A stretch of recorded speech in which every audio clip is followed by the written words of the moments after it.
Selamat siang, jumpa lagi dengan Denok Ayu Novel. Bagaimana kabar sobat semua? Sebelum kita mulai cerita ini, ayo kita subscribe, like, komen, share dan nyalakan loncengnya untuk mendapatkan notifikasi terbaru ketika Mimin mengupload video barunya. Cantik terlihat jelek, bab 56 Gabriel masih seorang gadis. Bab 56 Gabriel masih seorang gadis. Manajer Lupus tertawa dan berkata, "Menurut kamu untuk apa mereka meminta kalian bertiga untuk pergi ke sana?" Setelah itu, manajer Lupus mematikan teleponnya. Sherin mengerutkan alisnya. Dia baru bermasalah sama Yuta kemarin. Apa karena Yuta bukan orang pendendam? Sherin tidak mengerti. Sherin dengan cepat meninggalkan rumah setelah mengambil beberapa baju dan dokumen yang diperlukan. Sherin melihat gadis bontet dan Deborah yang berada di depan kantor. Meskipun pandangan Sherin terhadap gadis bontet ada sedikit berubah karena masalah kemarin, Sherin tetap menyukainya.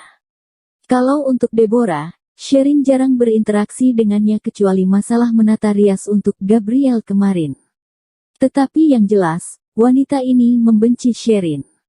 Kali ini, kalian akan pergi ke tempat penyutingan film dan menata riasan beberapa artis terkenal di sana. Ingat, patuhi aturan dan turuti keinginan pelanggan, karena ini adalah pertama kali bekerja sama dengan perusahaan Clover. Manajer Lupus merasa gugup dan terus mengulangi kata-katanya. Akhirnya, tatapan manajer Lupus jatuh pada Sherin. "Sherin, kamu lebih kenal dengan Direktur Clover. Jika terjadi sesuatu, kamu yang arahkan mereka." Setelah itu, manajer Lupus berjalan ke sisi Deborah. Perasaan tidak nyaman di dalam hati Sherin menjadi lebih kuat ketika dia melihat manajer Lupus mencubit pinggang Deborah. Setelah beberapa saat, sebuah mobil tiba dan mereka pun berangkat ke daerah Pelangi. Waktu yang diperlukan untuk sampai di daerah Pelangi dari daerah Ciput adalah sekitar 4 jam.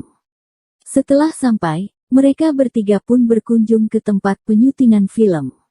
Jadwal penyutingan film di sini agak mendesak sehingga kalian harus bekerja lebih keras. Saya akan membawa kalian pergi makan setelah kerjaan kalian selesai, orang yang mengantar mereka ke sini berkata dengan sopan. Kemudian mereka bertiga diatur untuk menata riasan 3 orang pada waktu yang sama. Sherin menata riasan seorang aktris. Namanya adalah Elsa. Sherin pernah melihatnya di dalam sebuah drama. Meskipun Elsa masih muda, teknik aktingnya sangat luar biasa. Sherin merasa gugup karena ini merupakan pertama kali dia bertemu dengan aktris pada kehidupan nyata. "Halo," Sherin menyapa dan sambil membuka kotak alat rias yang dia bawa. "Pakai saja alatku," Elsa berkata dengan lembut dan menyerahkan sebuah tas kecil ke Sherin. Peran Elsa pada film ini adalah seorang guru yang mengajar di desa. Riasan yang cocok adalah riasan yang sederhana dan alami. Ini tidak terlalu sulit bagi Sherin sehingga dia menyelesaikan riasannya dalam waktu yang singkat. Elsa menatap ke cermin dan senyum dengan puas. Kontur wajah Elsa yang jelas terlihat lebih lembut setelah menata riasan. "Teknikmu bagus," Elsa meletakkan cermin riasan di atas meja dan memuji Sherin dengan murah hati. "Terima kasih," Sherin merasa gembira karena ada yang memuji tekniknya. Dia juga merasa kagum dengan Elsa yang memiliki personalitas yang baik. "Sherin, kamu beruntung. 2 artis yang aku dan Deborah menata riasannya sangat memilih. Kami sangat emosi karenanya." Pada saat makan, gadis bontet terus mengeluh tentang artis yang dia menata riasan untuknya. Wajah Deborah cemberut, dia melirik ke Sherin dan berkata, "Apakah kamu menyuruh Direktur Clover yang kamu kenal itu untuk mengatur semua ini? Kalau tidak, mengapa kamu yang menata riasan Elsa?" Gerakan Sherin yang sedang mengambil lauk berhenti, dia benar-benar tidak ingin berkelahi dan bermusuhan dengan siapapun. Jadi, Sherin hanya mengangkat kepalanya dan melirik ke Deborah. "Nona Deborah, tolong jangan sembarang berkata." Setelah itu, Sherin menghabiskan makanannya dengan cepat dan meninggalkan tempat. "Deborah, kamu jangan terus mengganggu Sherin. Sebenarnya dia orang baik. Dia baik." Kamu terlalu polos. Deborah memandang gadis bontet dengan tatapan jijik dan berjalan ke arah yang berlawanan dengan kepergian Sherin. Lokasi syuting berada di daerah pedesaan. Rumah yang sederhana dan jalan yang tidak memiliki aspal. Elsa sedang menyuting adegan di mana dia diganggu oleh pemain utama wanita. Pemain utama wanita menamparkan ke wajah Elsa sampai Sherin yang berdiri begitu jauh darinya pun bisa mendengarkan suaranya. Alis Sherin terangkat. Bukankah adegan menamparkan dilakukan dengan rekayasa sudut pengambilan gambar saja? Mengapa pemain utama wanita itu benar-benar menamparnya? Para staf di lokasi juga mulai membahas tentang ini. Penata riasan Elsa di mana?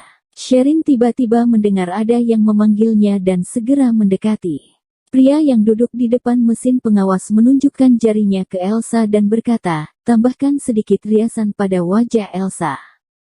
Elsa memegang pipinya dan berjalan menuju Sherin. Bekas 5 jari di pipinya membuat Sherin merasa kasihan kepadanya. Apakah pemain utama wanita itu terlalu fokus pada adegan dramanya?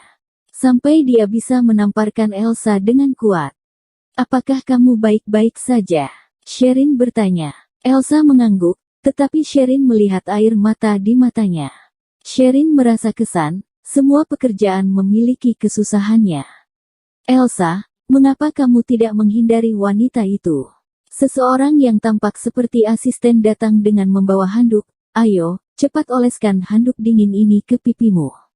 Kalau pipimu menjadi bengkak, kamu tidak bisa menyuting iklan kosmetik yang akan dilaksanakan dalam 3 hari. Kalimat pertama yang diucapkan asisten itu sangat menyentuh. Tetapi kalimat terakhirnya menghancurkan semuanya.